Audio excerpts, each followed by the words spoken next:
Alright, what's going on, dudes, and welcome to Minecraft Snapshot 12W36. Once again, Mojang keeping up with the trend of adding tons and tons of new features each week, this one being no different, so let's get started. Right now we're in a village, and you'll notice that something new is that carrots and potatoes will now appear in the villager planters. So, can't destroy it since we're in creative, but if we jump on it, that should work in giving us some carrots. And now we're actually going to need those in order to demonstrate something new with the pigs. Hi, Creeper. How you doing? It's daytime. You shouldn't have spawned. I don't know where you came from. Anyway, let's run on over here to where I got some pigs set up. And what we'll do is we'll craft a new item. Requires a fishing rod as well as a carrot. And voila, you get a carrot on a stick. So now what you can do with this is you can actually control the pigs. Let me go fetch myself a saddle right here.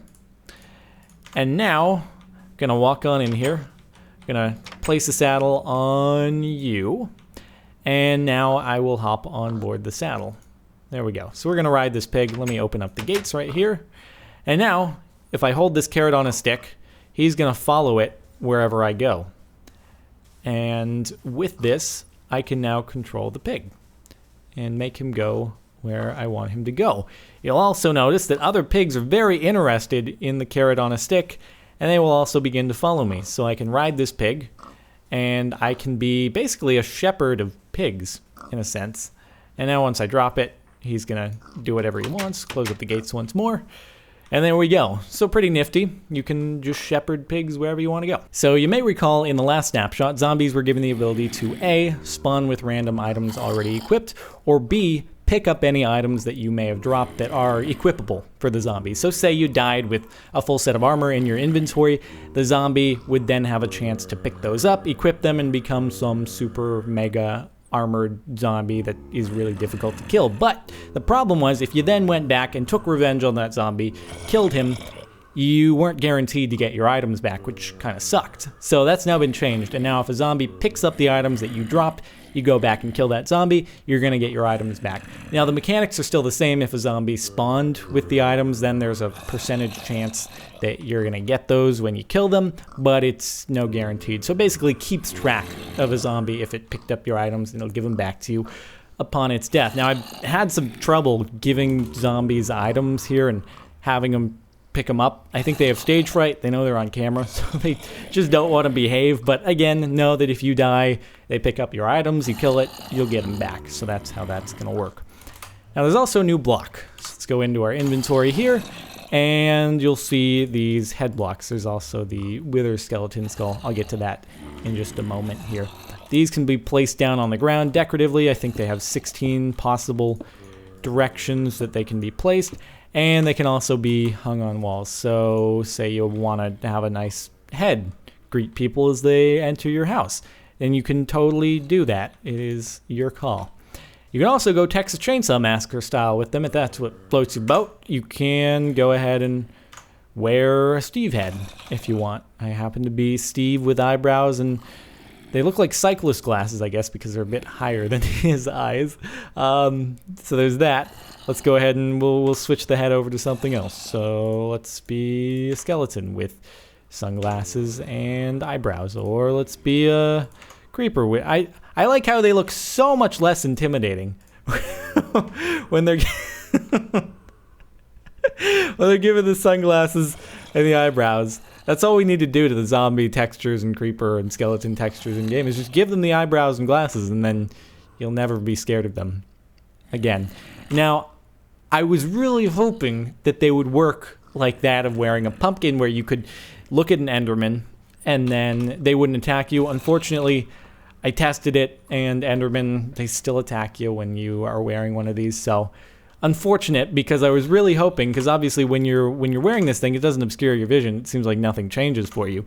So it would have been really awesome just to have a way to walk by Endermen without having to worry about your vision being obscured, or F1ing to eliminate the UI from the pumpkin. So anyway, that's that. Also, something I wanted to point out is that the golden carrot texture has been changed, so it no longer looks like a golden penis. So, yep, there's that. Right on. So at this point, we'll head on into the Nether, and we're going to check out the Wither skeleton, which I showed you its skull right here, and we'll get into the things that allows you to do. So let's jump on through the portal here, and I'll see you on the other side. All right. So here we have a Wither skeleton. As you'll notice, he's not holding a bow, which is probably the most significant difference right off the bat. He's retextured, and he's quite a bit larger than the regular skeletons.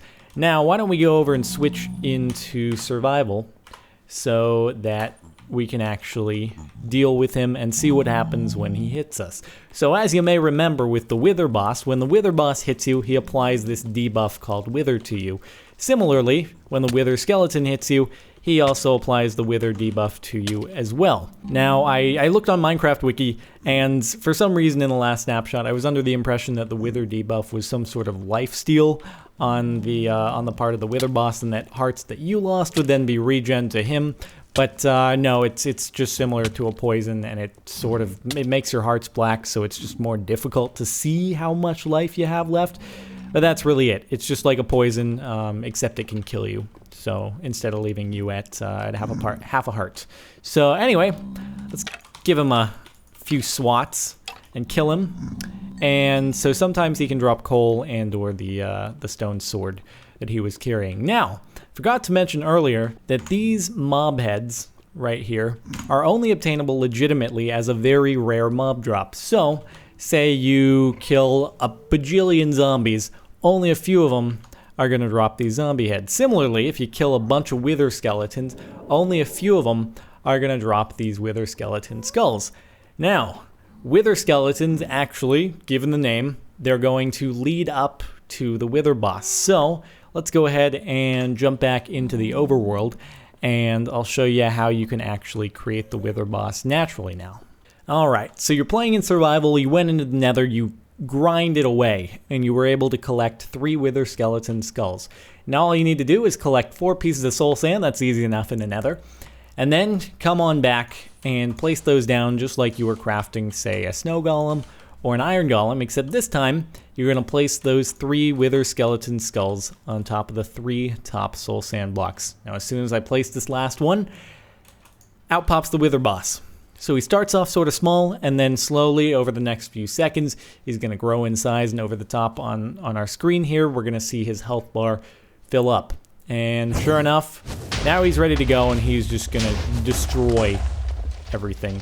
So yeah, not exactly the the easiest mob to face. And if I go ahead and switch on into survival here, hold on, let me give myself a bow, and I'll give myself a stack of arrows or something like that.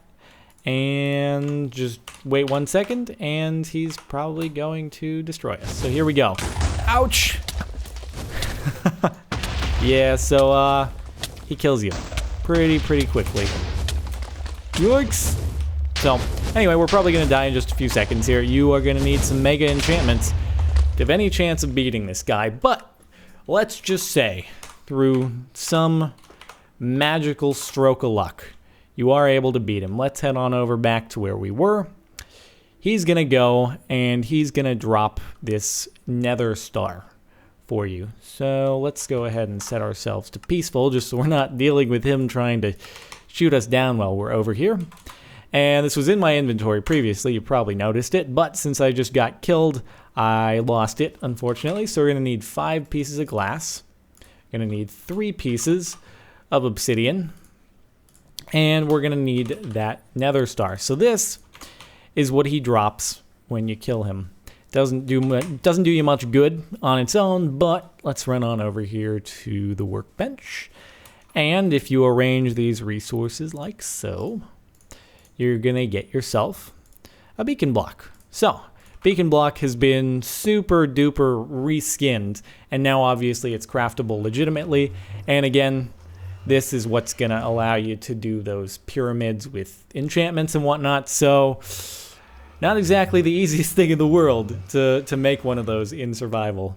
So, that will be quite the challenge, just like beating the Ender Dragon. So, again, a cool new achievement to work up to. So anyway, I think that's about going to do it for this snapshot. If you want to play it yourself, you can find a download link in the description. Other than that, if you've enjoyed watching, it would be awesome if you wouldn't mind taking a second to leave a like or whatever it is you do. And thanks for watching. That's it, and I'll see you next time.